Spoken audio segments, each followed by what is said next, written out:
Hey everyone, welcome to epic drama world. आज हम city of romance के दूसरे एपिसोड को डिस्कस करेंगे। अ स्टोरी जो सीक्रेट्स, प्यार और रोमांस से भरी हुई है। शाम को बै शाओदो कैंपस के एक कोने में अकेली बैठी थी, काफी उदास। अचानक उसके पापा का फोन आया। उसकी आवाज में कुछ गड़बड़ महसूस करते हुए उसके पापा को लगा कि वो उदास है, लेकिन अपने पापा को चिंता से बचाने के लिए बै शाओदुओ ने कुछ नहीं बताया और कहा कि सब ठीक है। अपने पापा को उसके लिए खड़े होने की बात सुन के बै शाओदुओ का दिल भर आया और वो आंसू रोकने की कोशिश कर रही थी। अपने इमोशंस को छुपाने के लिए उसने जल्दी से कोई बहाना बनाया और फोन रख दिया। फोन रखने के बाद लिन शाओमियाओ आए और उसे ढूंढ लिया।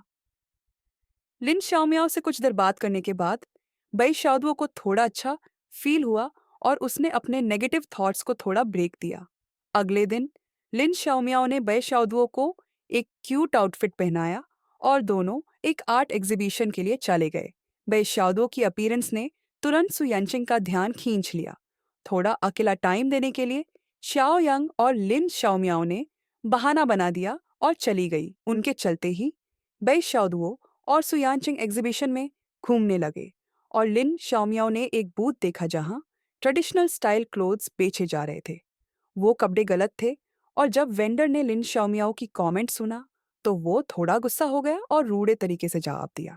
शाओयांग, जो ये सब देख रहा था, उसने लिन शाओमियाओ की तरफ डिफेंड करते हुए इंटरवीन किया और पुराने कपड़ों के बारे में कुछ नॉलेज भी शेयर किया, जिससे लिन शाओमियाओ को उसकी रिस्पेक्ट और ज्यादा बढ़ गई। शाओयांग, जो अपने आप पर प्राउड फील कर रहा था, खुश था क्योंकि उसने लिन शाओमियाओ की इंटरेस्ट देखकर काफी ऑनलाइन पढ़ा था। अचानक एग्जीबिशन में कोई ब्लेक के आर्टवर्क को प्रमोट कर रहा था और वोटिंग करने पर वो आर्टवर्क प्राइज के रूप में मिल रहा था। बै शाओदुओ और सुयानचिंग ने जल्दी से उस आर्टवर्क को देखा।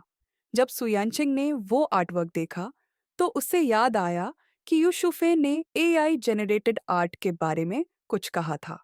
शायद ये पेंटिंग्स एआई से बनाई गई थी। बै शाओदुओ ने अचानक वो लड़का देखा जो उसे पहले बुली कर चुका था, तियानचुआन, और वो यूशुबो से बात कर रहा था। यूशुबो को ये पता चला कि जो ब्लेक का आर्टवर्क उसने ट्रैश में डाला था वो उठाकर कॉपी कर लिया गया था। उसने डिमांड किया कि वो आर्टवर्क हटा दिया जाए और दोनों के बीच लड़ाई शुरू हो गई। लेकिन यूशुबो अपने आप को डिफेंड नहीं कर पाया और उसे मार भी पड़ी। बैशाओदुओ जल्दी से उसके पास गई ताकि देख सके। जब उसने बैशाओदुओ को देखा तो यूशुबो थोड़ा फ्लस्टर्ड हो गया।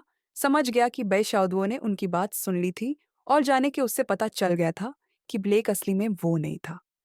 बैशाओदुओ ने यूशुबो से कहा कि वो ब्लेक पर पूरी तरह यकीन करती है और उसका सपोर्ट करती रहेगी। फिर वो वहां से चली गई। इस बीच यूशुफे ने यूशुबो को धुंध लिया क्योंकि यूस पता चल गया था कि वो ब्लेक का आर्टवर्क जो यूशुबो ने सबमिट किया था वो वाइडली स्प्रेड हो गया था और यूस सिचुएशन का भी पता चल गया था। अचानक सुयानचिंग कहीं नजर नहीं आ रहा था और एग्जीबिशन में सब लोग उससे ढूंढ रहे थे। तभी एक आदमी ने अनाउंस किया कि असली ब्लेक आ गया है, लेकिन ब्लेक मास्क पहना हुआ था और अपना चेहरा दिखाने से मना कर दिया। उसने ये भी डिक्लेयर किया कि एग्जीबिशन में जो पेंटिंग्स थी वो सब फेक थी और कॉपीराइट का वायोलेशन थी, और उसने प्रॉमिस किया कि आगे से उसके सारे आर्टवर्क सिर्फ हैंड ड्रॉन होंगे। उसके बाद एक इंटरैक्टिव गेम शुरू हुआ जहां ब्लेक एक फैन को चूज करेगा।